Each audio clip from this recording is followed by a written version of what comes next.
Let's have a look at the Space Marine Predator. So, in the box, we are getting a single miniature, which is a Space Marine tank. If we flip the box over, we can get a bit of a closer look at it. So, the armaments, we have a Predator autocannon, or you can arm it with twin las cannons. Side-mounted heavy bolters, or las cannons. Bit of a note, make sure the sides are paired on those if you're a new player. Down the side here, we've got a little list of colors if you want to paint it up for the Ultramarines. Same again here if you want to do it for the Dark Angels. In the box, we get our instruction manual, which is going to tell us how to build the vehicle. Now, it's off a standard chassis, which is the standard transport, which is the Rhino. And then things change whenever we come to this component here. So this is adding our turret ring, and then we start building our turret weapons. And once our turret weapons are built, it'll all just sit down there.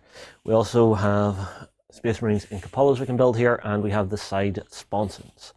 If we flip on through to the back of the book, we get our data sheet, which tells us our stat line, the vehicle's profile as it takes damage, its weapon loadout, its war gear options, and its abilities. Let's get on to the sprue, shall we? So our first sprue here is our crew sprue. So we've got the hatches and the crewman poking his head out. We've also got a hunter-killer missile on here. We've got a little radar dish on here. We've got some towing hooks. We've got the head for our crewman. We've got arms holding a weapon, which is a storm bolter that you can add. You've got some smoke launchers here. You've got a searchlight here, more towing hooks, and then the front and back of the body for your crewman and his shoulder pads. The next sprue is parts for the main vehicle itself. So we've got the two sides of the left-hand side of the vehicle. We've got the front armor plate. We've got the track sections here. We've got the rear door. We've got the top hatch that's going to become your cupola, and we have side hatches here. These are holdovers from the Rhino. We've also got the main top hull, and if I flip this over, you can see your turret ring is double-sided. That's important for if you're building a Razorback or a Predator, I believe. Moving swiftly along to our next sprue. So we've got the other side of our hull, more track. We've got these doors here, which go in if you're making this a Rhino.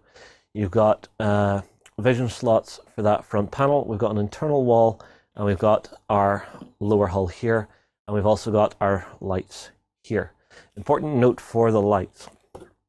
On the top of your hull, there are two little nubs either side here. This is your guide point for your lights, okay? Moving along again, we get onto our weapons sprue. So this is for our sponson weapons. So as you can see here, this matches up with the side panels of the side of the hull where there's a hole for this to slot into. And what you're going to do is, you will build on these components here, and you'll be slotting up through this little component in each of them with this as the holding pin at the top. So be very careful if you're gluing to attach either your twin las cannons, so you have a las cannon here and here, or your two heavy bolters. Last sprue is for our turret. And our turret, we have the top and bottom of the turret here. We have a battery bank for our las cannon, twin las cannon here, or we have a storage box if we're putting the Predator autocannon on there. We also have a little hatch here and a little extra section of track. The last thing we get in our box is our transfer sheet. It's the standard Ultramarines vehicle transfer sheet. So you've got your unit type, command, veteran, fire support. You've got company numbers, you've got identification numbers in black and white, and campaign badges. That's everything for the Space Marine Predator. I will move on. I will see you again soon.